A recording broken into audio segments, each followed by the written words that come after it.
The United Nations General Assembly's high-level week is reaching a conclusion, but member states continue to deliver their country statements in the general debate. Let's take you live there now, where Russia's long-standing Foreign Minister Sergey Lavrov is on the podium. Without a mandate from the UN Security Council, invaded Iraq, a country which has still not been able to recover from the destructive consequences of that escapade.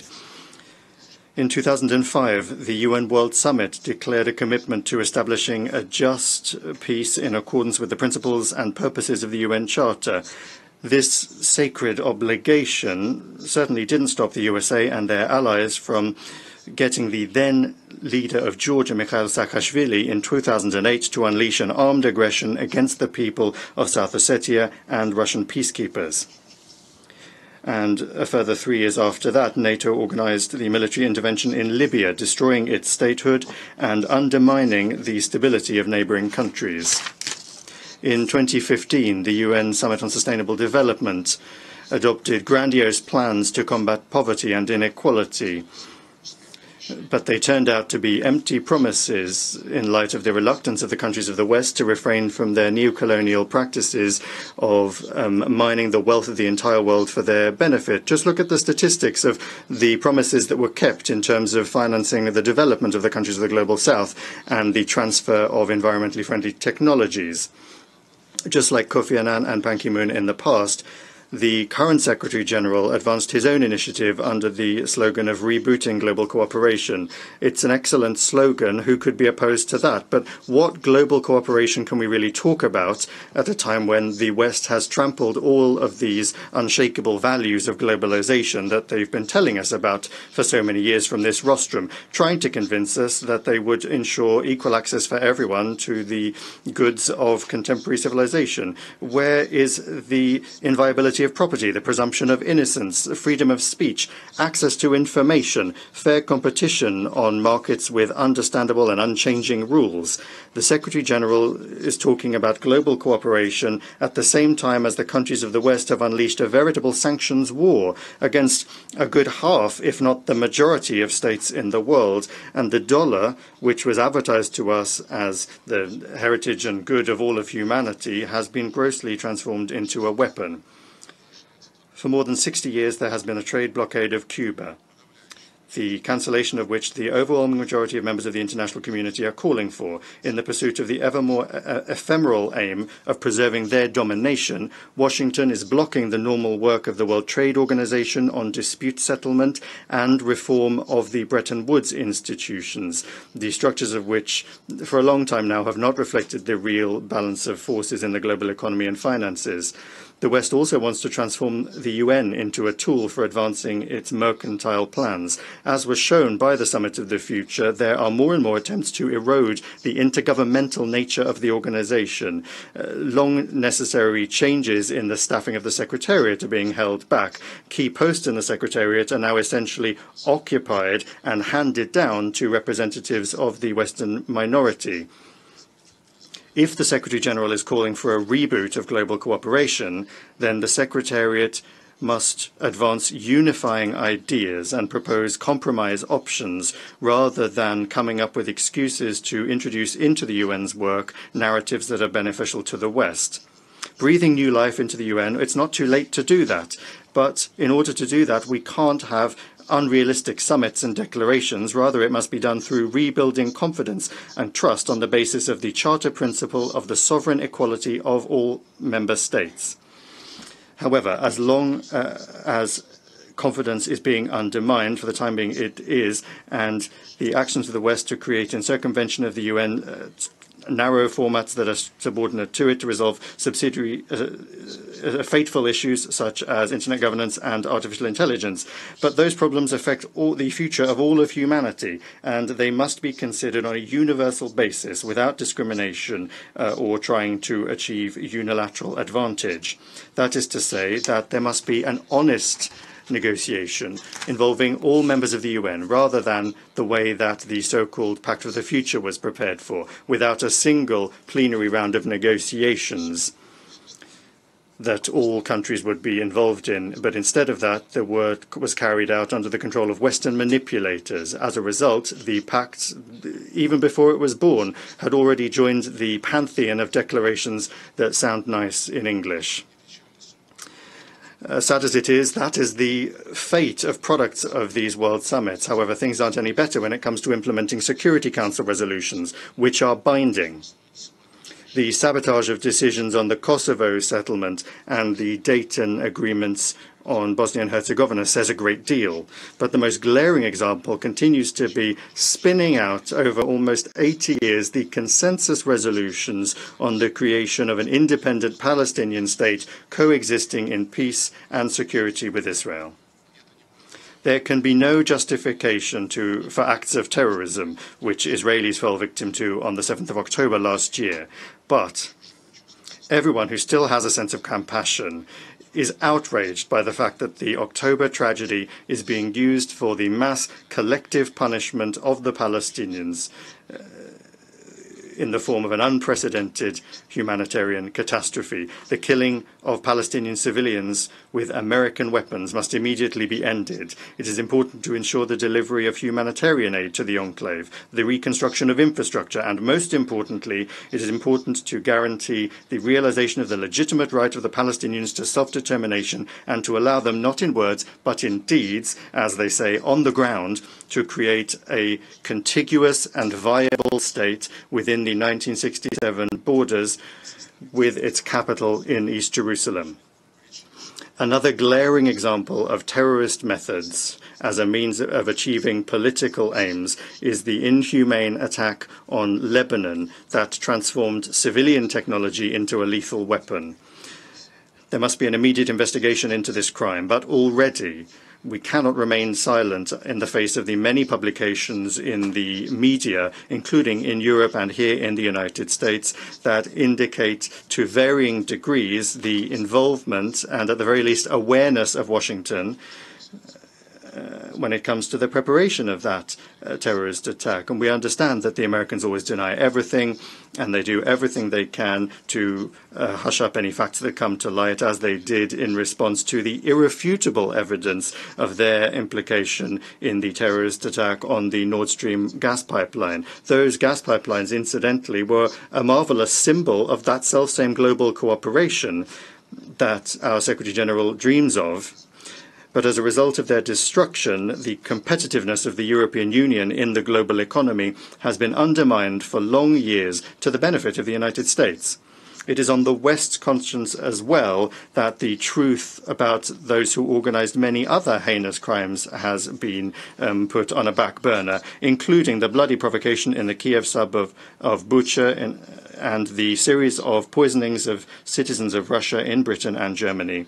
The UN Secretariat cannot remain separate from efforts to establish the truth in situations that directly impact global security, and in doing so is obliged to strictly observe Article 100 of the UN Charter, to act impartially and to avoid the temptation to play into the hands of individual states, particularly those that are actively calling not for cooperation, but to divide the world into the flowering garden and the jungle, or to those sitting around the table of democracy and those that are on the menu.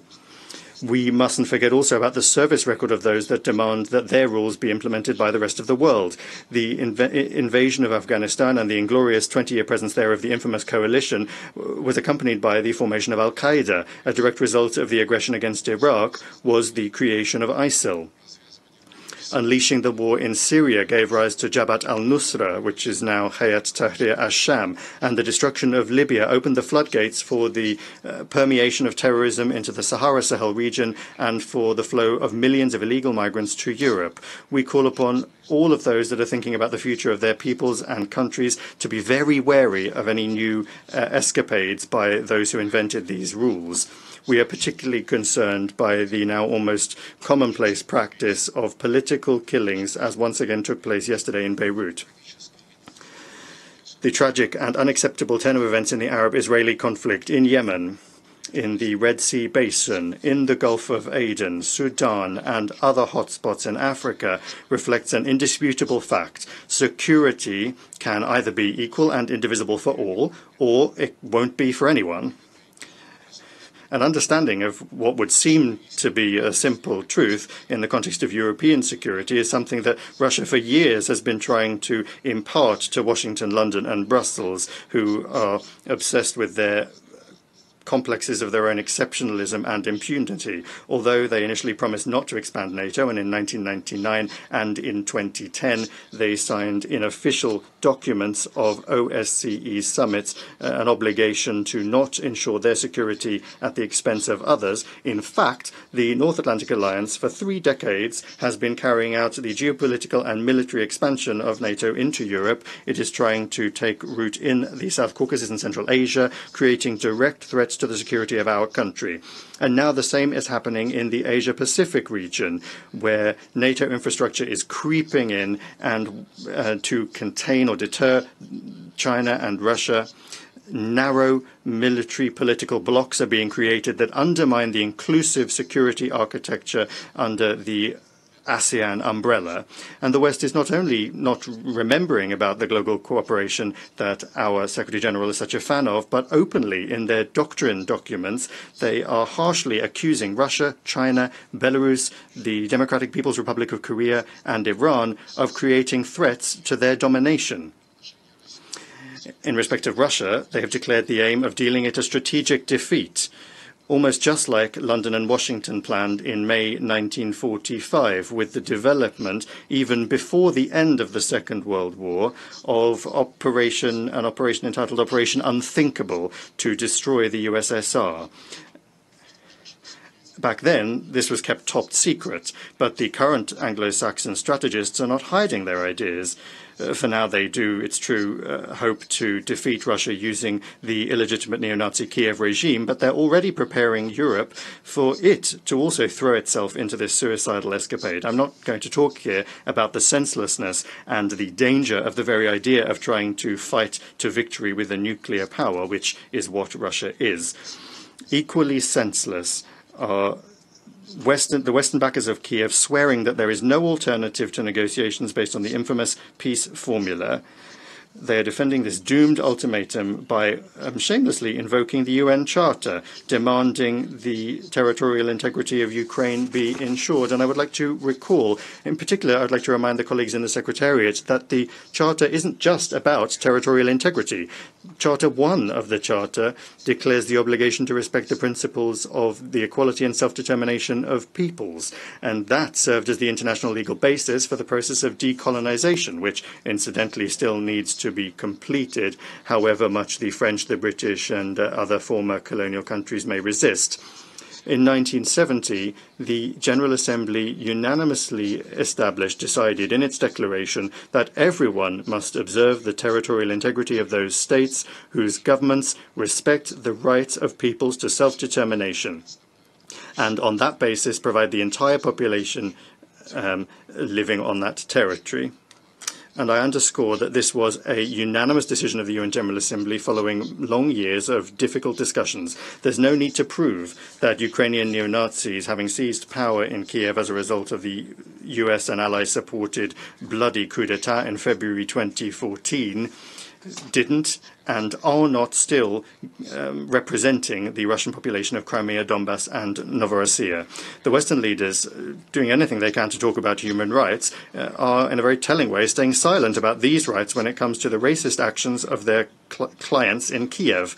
In the light of this forgetfulness, I'll remind you about another requirement, again in Article 1 of the UN Charter, the requirement to respect the rights and fundamental freedoms of any person regardless of race, sex, language, and religion.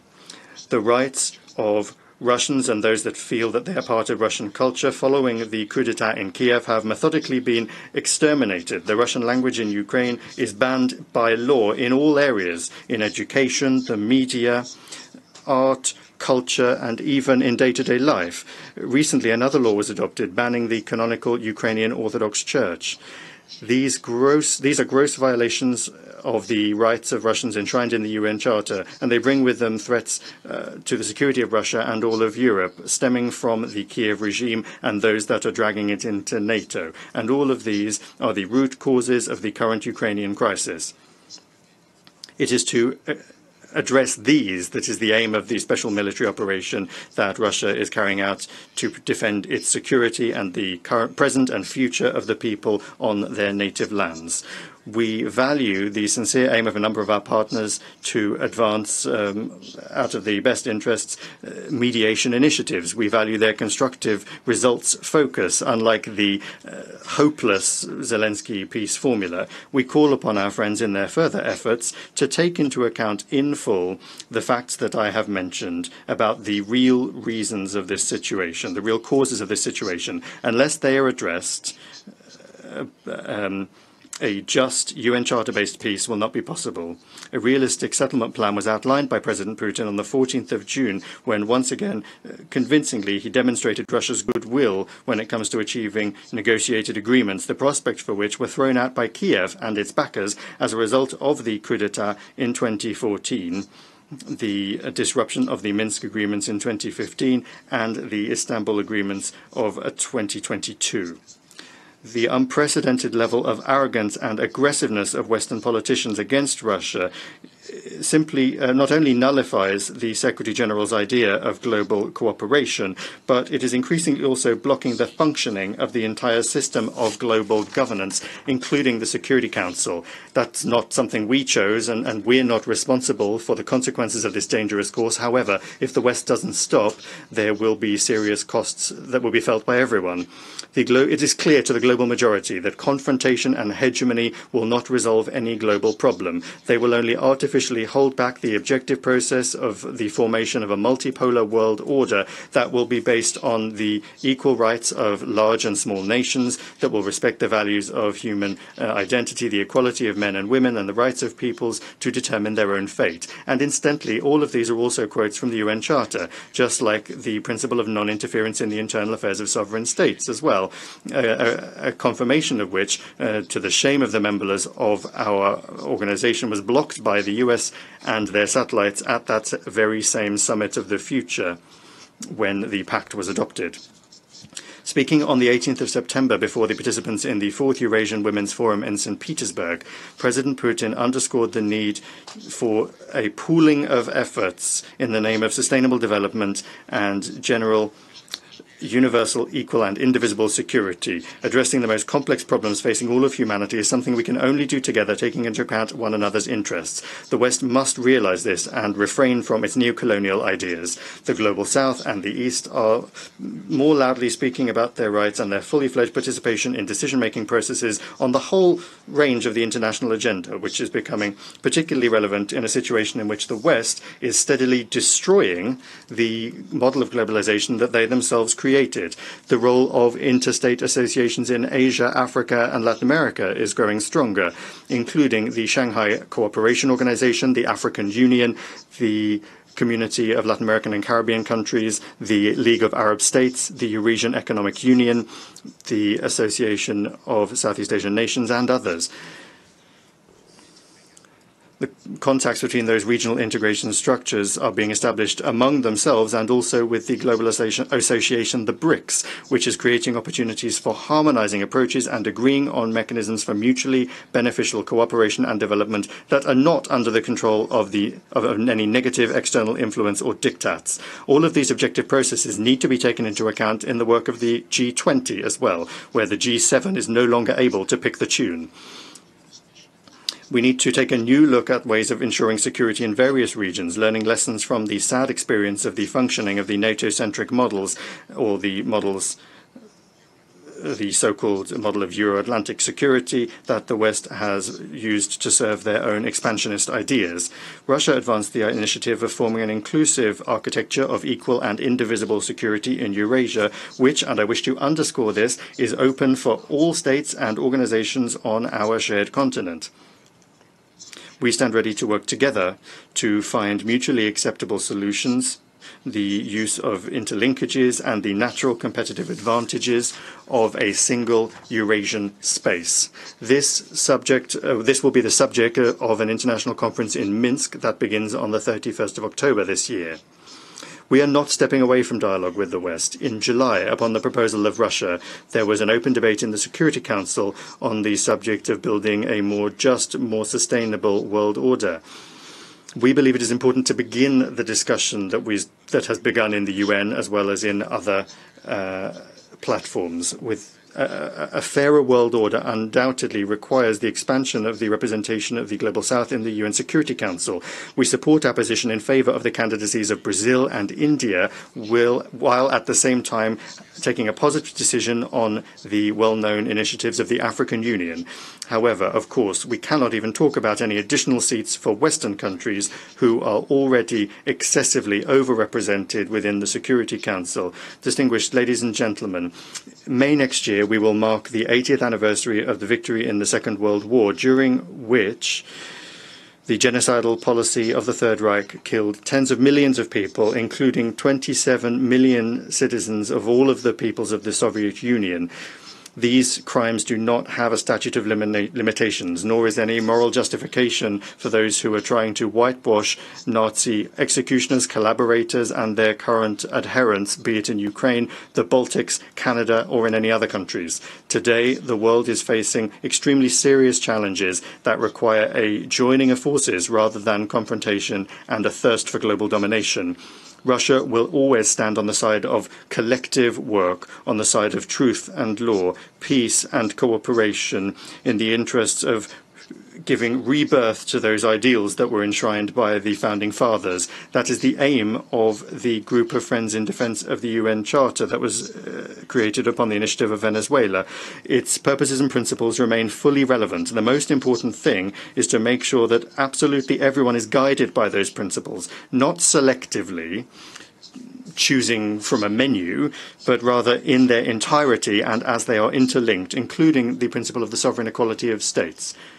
Then, working in favor of forming an honest balance of legitimate national interests, the legitimate national interests of all countries, we will be able to give life to the purpose of the UN that is enshrined in the Charter, to be a center for harmonizing the actions of nations. Thank you.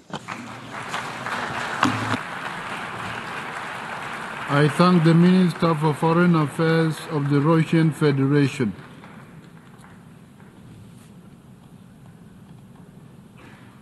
I now give the floor to Her Excellency Alicia Bárcena Ibarra, Minister for Foreign Affairs of Mexico. Well, of course, that was Russia's Foreign Minister Sergey Lavrov addressing the 79th United Nations General Assembly. He's touched on a range of issues, of course, including the war in Ukraine and Russia warning against what he says those involved in the Ukraine war of danger of trying to fight to victory with a nuclear power. Of course, he's also touched on the situation in the Middle East. He has condemned the continuous bombardment of Palestinians, he says. He's called Israel's attack of Lebanon with explosive mobile devices as inhumane, saying that Russia believes that the US is at the very least aware of Israel's recent attack, in fact, on Lebanon.